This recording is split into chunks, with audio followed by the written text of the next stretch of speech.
Is it Steve in London? Hi, yeah, my name's Steve. I'm in England, not really London. Oh, okay. Where in England?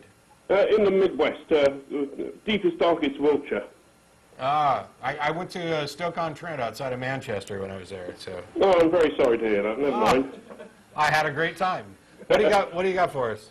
Yeah, a bit early on, you were alluding to the fact that in the Bible they talk about standing on top of the mountain and seeing that the world is round, and that's where it all comes from, and that not being proof of their insight into the actual shape of the globe. Of course, the writers at the time, the Bronze Age or early Iron Age, I suppose, were probably unaware that the ancient Greeks had already estimated the size of the globe, which they'd worked out that it was a sphere, and had actually come to the conclusion that what it was and how big it was. That was Aristophanes. Do you have a date? I'm afraid I don't know. Okay, and that's why I didn't say that they were necessarily behind the Greeks, because when we're trying to date the Old Testament writings, I mean, the oldest copies we have are about 200 BC, but it could be, estimates could have been that the originals were written, 2000 BC or perhaps earlier. And, well, if you listen to a fundamentalist Christian who thinks the world's 6,000 to 10,000 years old, they could probably tell you the exact date that Isaiah was written. I can't do that. But I couldn't remember what year I think it's Aristophanes, calculated the circumference of the globe. So I didn't want to make that statement that they were lagging behind. Right, yeah. So, I mean, we can assert, I think, though, that it's likely that when the scriptures, shall we call them, were actually committed in their later forms to paper, or papyrus, or whatever, right, that there would have been some cognizance of what the Greeks had been up to, and maybe it was already logged in the library in Alexander by that time. And I would think so. And the thing that I think is most telling about this, it touches on the point you made, is that I think it's clear that they didn't have any comprehension of what the Greeks were up to, because you've got one passage, just one little brief thing where the earth is referred to as a circle.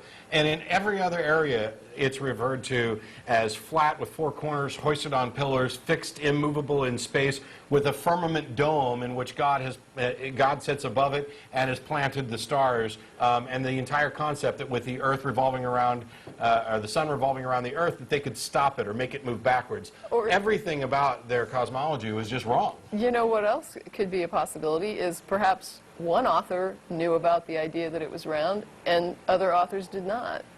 Yeah, that's possible as well. I mean, it's different authors. It's not the same book. And since we have no idea who any of the authors were, and we can't ask them. But at this stage, do we not then come to question, okay, so maybe they did, maybe they didn't.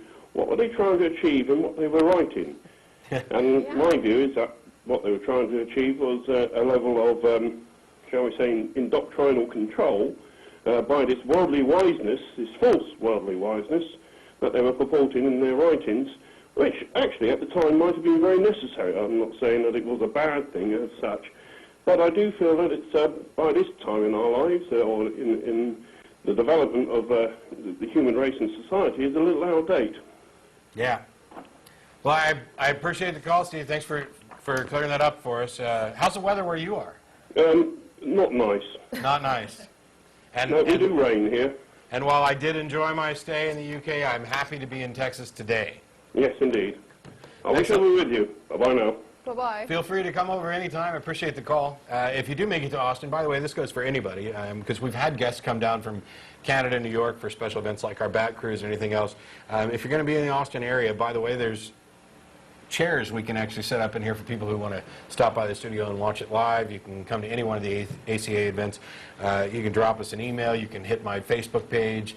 There's also a Facebook page for the ACA and for the TV show. Most of the hosts. Yeah. And everybody else involved in the shows. Yeah. Obviously, you can also email tv@atheist-community.org. As I mentioned, we can't possibly answer all of those, but we're really trying. We do try. We do a good job.